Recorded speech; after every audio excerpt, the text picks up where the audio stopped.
સંયોજનના હિસાબો. સંયોજનના હિસાબોમાં આપણે વિલીનીકરણ ને ખરીદ સ્વરૂપનું સંયોજનના દાખલા આપણા સિલેબસમાં છે, બાકીના નથી. એ પ્રમાણે જોઈએ તો અલિમિટેડ અને બ લિમિટેડનું સંયોજન કરવામાં આવે છે.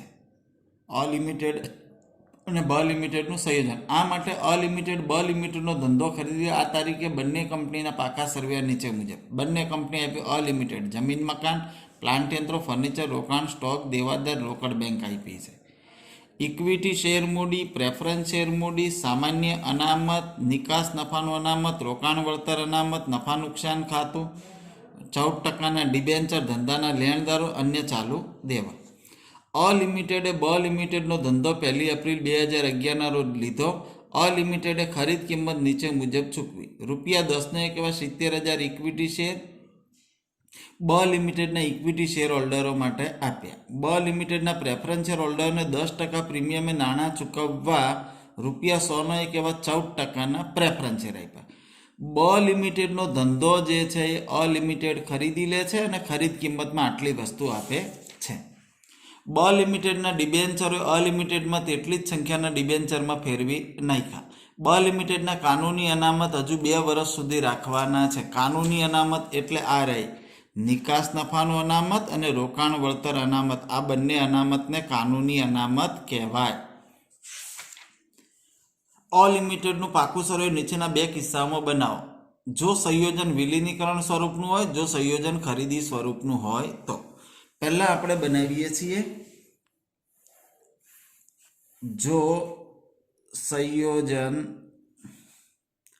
વિલીનીકરણ સ્વરૂપનું હોય તો થોડી ગણતરી કરવી પડશે. એમાં એક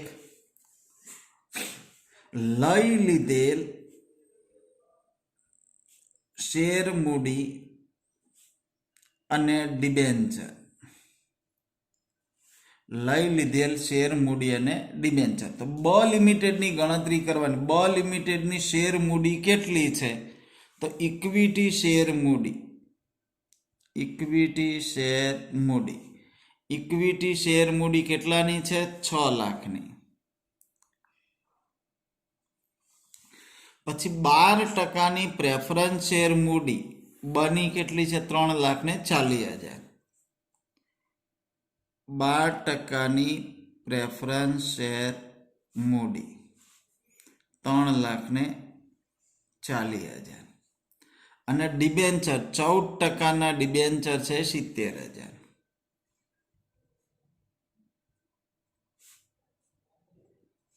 કેલ્ક્યુલેટર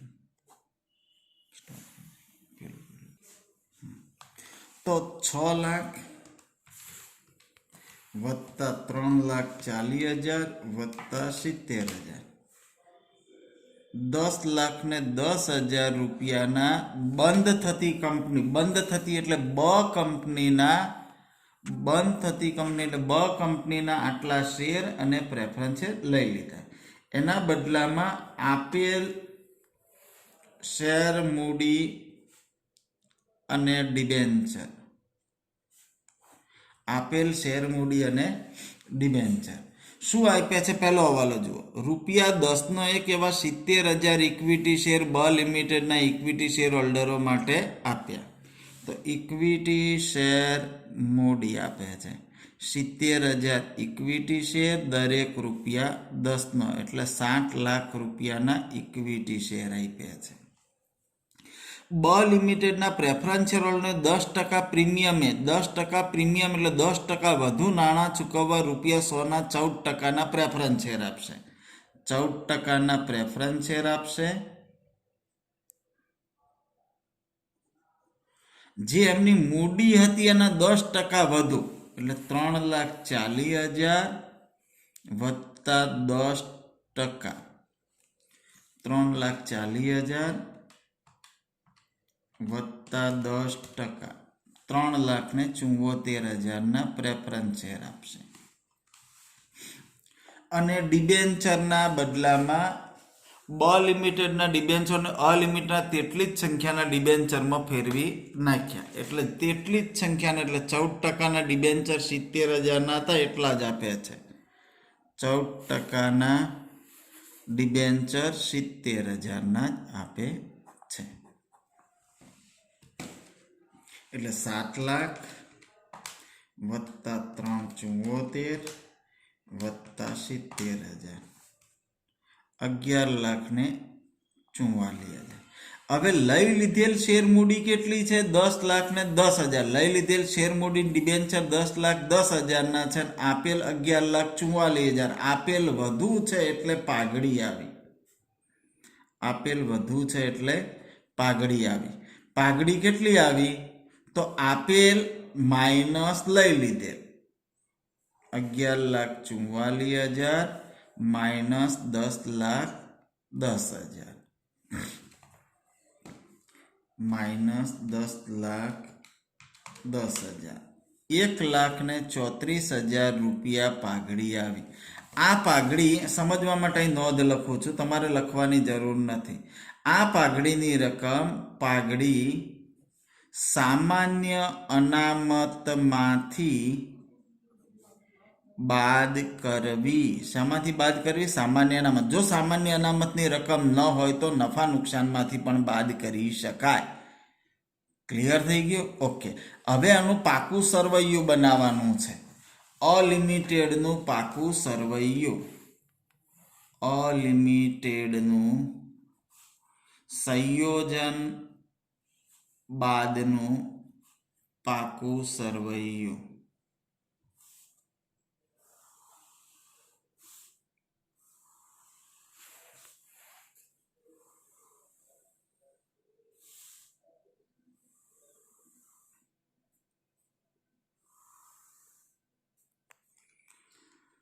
જવાબદારીઓ, મિલકતો, રકમ રૂપિયા. હવે પાકા સરવૈયાનો સરવાળો કરવાનો છે. પહેલું મિલકત લેણા બાજુ શું આપ્યું છે? જમીન મકાન. બીજું કોઈ ફેરફાર કરવાનો નથી. જમીન મકાન 5 લાખ વત્તા 3,10,000. જમીન મકાન આ બંનેનો સરવાળો 5 લાખ વત્તા 3,10,000 એટલે 8,10,000. પ્લાન્ટ યંત્રો 6,50,000 વત્તા 3,40 9,90,000. ફર્નિચર 1,15,000 ને 70,000 1,85.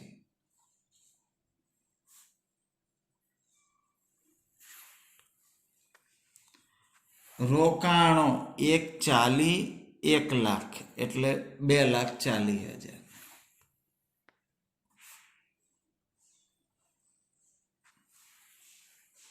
સ્ટોક 2,50 1,90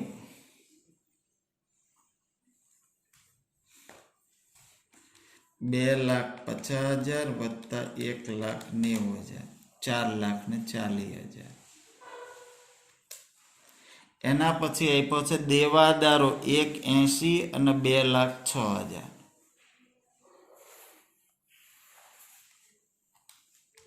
1,80 વત્તા 2,06,000 3,86,000. રોકડ બેંક 1,45,000 વત્તા 1,04,000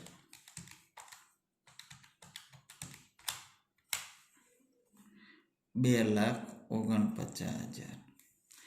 મિલકત બાજુનો ફક્ત સરવાળો કરીને મૂકી દેવાનો છે, એમાં મગજ વાપરવાનું નથી. હવે જે વસ્તુ આપેલમાં આવી છે, આપેલમાં એનો સરવાળો કરવાનો છે, બીજો નહીં. ચલો પહેલું શું આપ્યું છે? ઇક્વિટી શેર મૂડી. ઇક્વિટી શેર મૂડી 10 લાખ. આ નથી લેવાનું. 10 લાખ વત્તા આપેલ કેટલા છે? 7 લાખ એટલે 17 લાખ. 12% પ્રેફરન્સ શેર મૂડી 4,40. આ નથી લખવાની, પણ આપેલ કેટલી છે પાછી? આ તો 14% છે, તો સરવાળો ન થાય, બંને જુદા જુદા લખવા પડે. 12% 4,40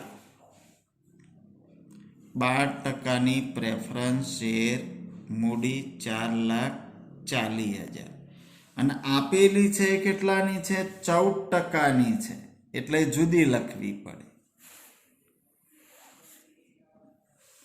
3,74,000. જો આ બંને 12% હોત તો સરવાળો કરીને લખાય પણ બંનેના ટકા જુદા જુદા છે એટલે સરવાળો થાય નહીં. ચલો એના પછી શું આપ્યું છે સામાન્ય અનામત 1,50,000. સામાન્ય અનામત 1,00,000 છે અને 50,000 બનું એમ કરીને 1,50,000. શું બાદ કરવાનું કીધું હતું પાઘડી શામાંથી બાદ થાય સામાન્ય અનામતમાંથી પાઘડી કેટલી હતી 1,34 માઇનસ પાઘડી 1,34,000 એટલે 16,000. એના પછી નિકાસ નફા અનામત 60,000 અને 40,000. નિકાસ નફા અનામત 60 વત્તા 40 એટલે 1,00,000. રોકાણ વળતર અનામત 0 વત્તા 20,000 એટલે 20,000. રોકાણ વળતર અનામત 20,000. નફા નુકસાન ખાતું 1,50 અને 1,00,000 એટલે 2,50. 2,50,000. 14%ના ડિબેન્ચર 1,00,000 અને આ 70,000. આ 14% છે આ 14% એટલે સરવાળો કરી શકાય. 14%ના ડિબેન્ચર 1,00,000 ને 70,000 એટલે 1,70,000. લેણદારો 90,000 અને 70,000.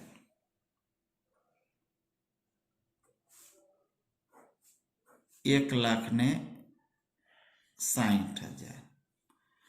ચાલુ દેવા 40,000 ને 30,000 70,000. પાકું સરવૈયું મેળવી દેવાનું આવશે. પાકા સરવૈયાનો આપણે સરવાળો કરીએ 8,10,000 વત્તા 9,90 વત્તા 1,85 વત્તા 2,40 વત્તા 4,40 3,86 2,49 33,00,000. અહીં પણ 33,00,000 આવશે. સરવાળો કરજો 33,00,000 થઈ જશે. આ ક્યારે ખરીદ સ્વરૂપના સંયોજનમાં આપણે શું ધ્યાન રાખવાનું હતું લઈ લીધેલ શેર મૂડી અને ડિબેન્ચર બંધ થતી કંપનીની શેર મૂડી કેટલી છે એ લખવાની. તો કે 6,00,000 પ્રેફરન્સ શેર મૂડી અને ડિબેન્ચર આ ત્રણ વસ્તુ અહીં હવાલામાં આપી હતી એ લખવાની. ઇક્વિટી શેરનો પહેલો હવાલો બીજો પ્રેફરન્સ શેરનો ત્રીજો ડિબેન્ચરનો હતો એના આધારે 3 લખી. આપેલ શેર મૂડી હવાલામાંથી કેટલી કેટલી આપી એ લખી. હવે જોવાનું આપેલ વધુ હતી લઈ લીધેલ કરતા એટલે પાઘડી આવીને પાઘડી આવે તો શું કરવાનું બાદ કરવાનું. કદાચ મૂડી અનામત આવ્યું હોત તો અહીં માઇનસ ન કરત પણ જુદું લખવાનું મૂડી અનામત. ધારો કે આ મૂડી અનામત 1,34 હોત તો અહીં બાદ ન થાય આ 1,50 બહાર આવી જાત અને મૂડી અનામત જુદું લખવાનું થાય. આટલું ધ્યાન રાખવાનું છે. બાકી બેલેન્સ શીટ બનાવતે તમને ખબર પડી ગઈ છે. સરવાળા બાકીના બેલેન્સ શીટના સરવાળા કરવાના હતા. ફક્ત આ ત્રણ વસ્તુ બની નહોતી લેવાની. કોની નથી લેવાની બની કઈ કઈ ઇક્વિટી શેર મૂડી પ્રેફરન્સ શેર મૂડી અને ડિબેન્ચર બની નથી લેવાની બેલેન્સ શીટમાંથી. એ અહીંથી લેવાની હતી 10,00,000 વત્તા 7,00,000 4,40 વત્તા 3,74 પણ બે વસ્તુ જુદી જુદી ટકા જુદા જુદા એટલે જુદું જુદું લખ્યું હતું અને ડિબેન્ચરના ટકા સરખા હતા એટલે આપણે સરવાળો કર્યો હતો. બાકી બધું સરવાળો કરીને લખવાનું છે. આ વિલીનીકરણ સ્વરૂપનું થયું. હવે ખરીદ સ્વરૂપનું હોય તો શું કરવાનું.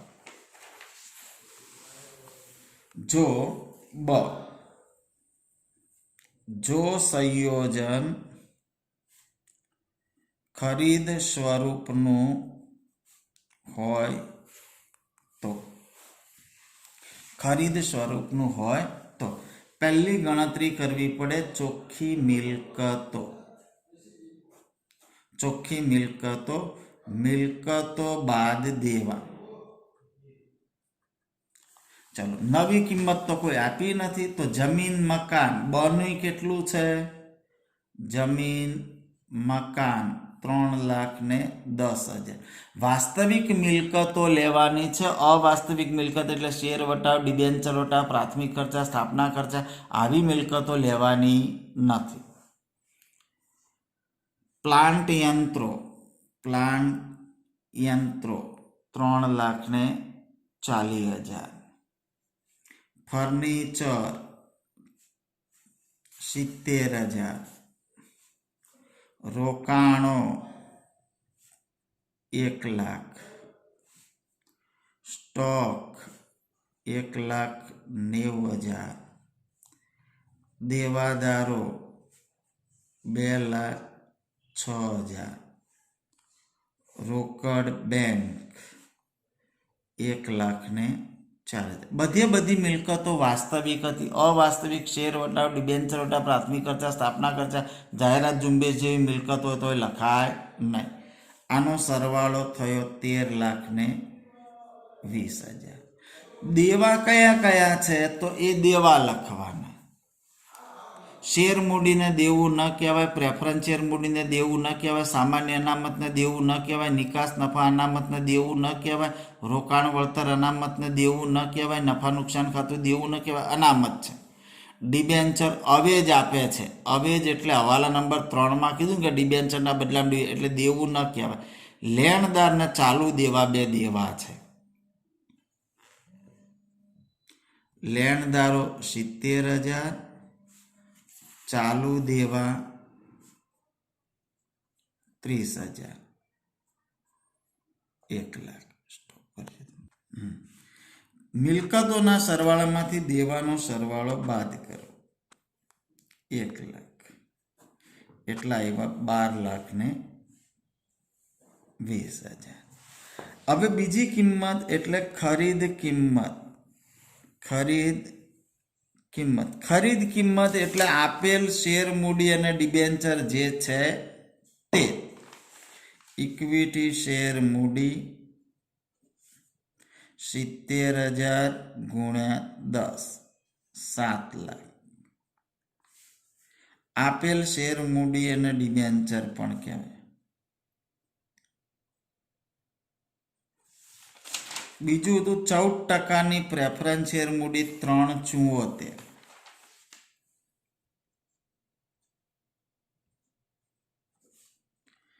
એ 3,40 વત્તા 10%.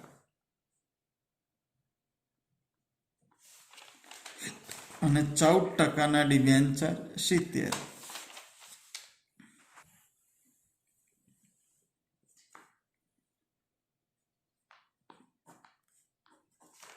સરવાળો છે 11,44,000.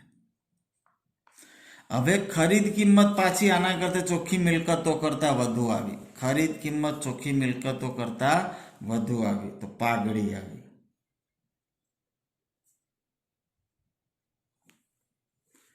11,44,000 માઇનસ 12,00,000. આ વધુ છે. ચોખ્ખી મિલકતો વધુ છે અને ખરીદ કિંમત ઓછી છે. મૂડી અનામત આવ્યું 12,20,000 માઇનસ 11,44,000. 12,20,000 માઇનસ 11,44,000. 76,000 રૂપિયા મૂડી અનામત આવ્યું. 76,000 રૂપિયા મૂડી અનામત આવ્યું. હવે આનું પાકું સરવૈયું બનાવવાનું છે. અલિમિટેડનું સંયોજન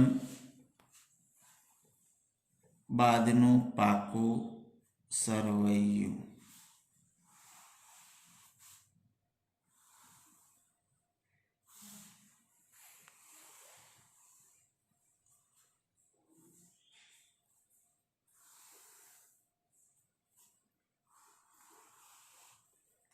જવાબદારીઓ,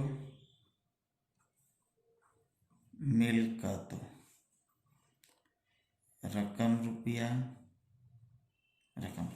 હવે આપણે જે પાકું સરવૈયું બનાવતા હતા ત્યારે શું કરતા હતા? અહીંથી સીધા સરવાળા કરીને લખી દેતા હતા. હવે વિલીનીકરણ પહેલી રીત ગણે એમાં શું કરતા? સરવાળા કરીને લખી દેતા હતા. પણ આમાં એવું નથી કરવાનું. આની અંદર તમારે શું કરવાનું છે? અનુ લેવાનું છે. બનું આમાં હોય તો જ લેવાનું, નહીતર લેવાનું નથી. શું કીધું મેં? અનુ અહીંથી લેવાનું છે બેલેન્સ શીટમાંથી, બનું આમાંથી લેવાનું છે હોય તો. ચલો, જમીન મકાન 5 લાખ વત્તા આ જમીન મકાન કેટલું છે? 310. જમીન મકાન 8,10,000. પછી પ્લાન્ટ યંત્રો 650 વત્તા 340. પ્લાન્ટ યંત્રો 650 વત્તા 340, 9,90,000.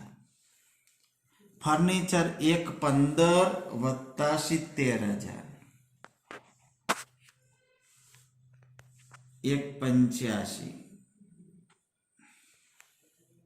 રોકાણો 140 વત્તા 1 લાખ, 240.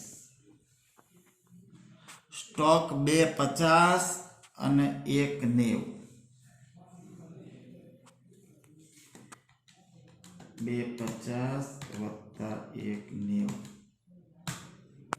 4,40,000. દેવાદાર 180 વત્તા 26,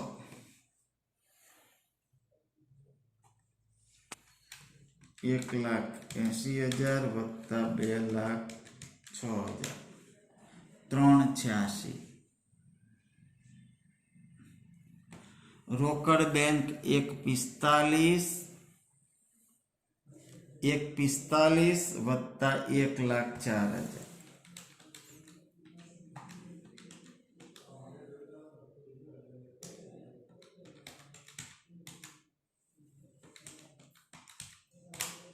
2,49,000. આની બધી જ વસ્તુ જોવાની, બ બાજુ જોવાનું નથી. બની વસ્તુ અહીંથી જોવાની હતી. રોકડ બેંક આવી ગયું. ચલો, આ બધું આવી ગયું. હવે ચલો, શેર મૂડી 10 લાખ વત્તા 7 લાખ. શેર મૂડી 10 લાખ વત્તા 7 લાખ, 17,000. ઇક્વિટી શેર મૂડી 17 લાખ. 12% પ્રેફરન્સ શેર મૂડી 440. આ તો 14% છે, તો સરવાળો ન થાય, જુદું જુદું લખવું પડે. 12% પ્રેફરન્સ શેર મૂડી 440 આરે અહીં લખ્યા. અને આ જે છે 14% વાળે ટકા જુદા છે એટલે સરવાળો થાય નહીં, જુદું લખવું પડે. 3,74,000. સામાન્ય અનામત, હા, સામાન્ય અનામત 1 લાખ. અહીં ક્યાંય સામાન્ય અનામત છે? ના, નથી, તો 1 લાખ. 1 લાખ. નિકાસ નફા અનામત એ સમજાવું છું તમને, હવાલો છે એટલે. નિકાસ નફા અનામત હું અ અને બ કંપની લખું છું. આપણે અનું કેટલું છે? 60,000. બનું અહીં છે? ના, તો લખાય નહીં. ચલો, પછી રોકાણ વળતર અનામત.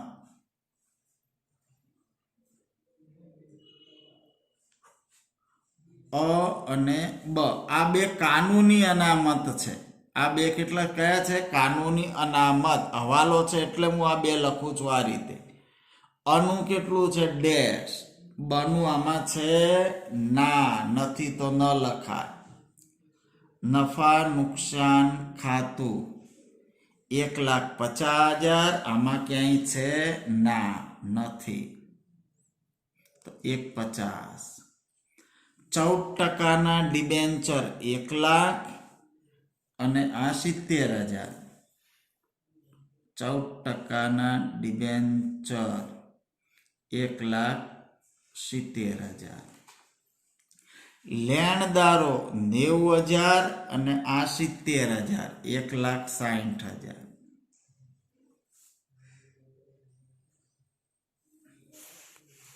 ચાલુ દેવા 40,000 અને 30,000 70,000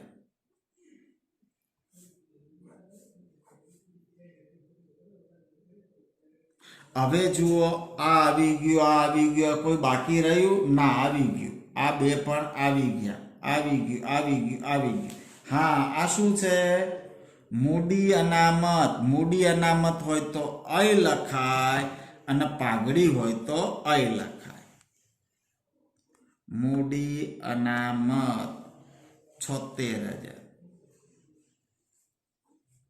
મૂડી અનામત હોય તો અહીં લખાય ને પાઘડી હોય તો અહીં લખાય હવે હવાલા નંબર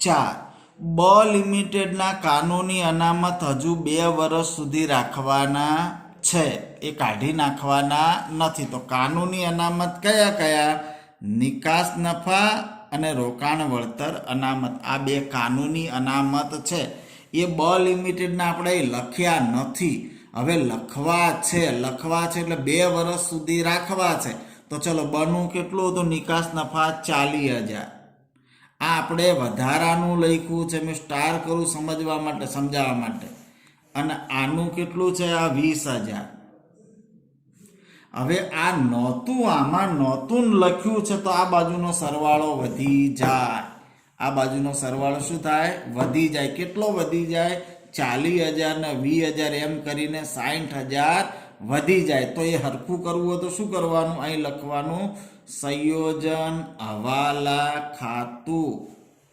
40,000 વત્તા 20,000 આજે આ બે લખ્યા ને 40 અને 20 જે આમાં નહોતા છતાં લખ્યા છે એ મેં અહીં ઇક્વેશન કરી દીધું એટલે કેટલા આવ્યા 60,000 આ હવે સરવાળો 12 લાવો તો 1,00,000 આવ્યો આ આવ્યો 20,000 હવે બંનેનો સરવાળો કરી દેવાનો બંનેનો સરવાળો કરશો તમે એટલે આવશે 33,60,000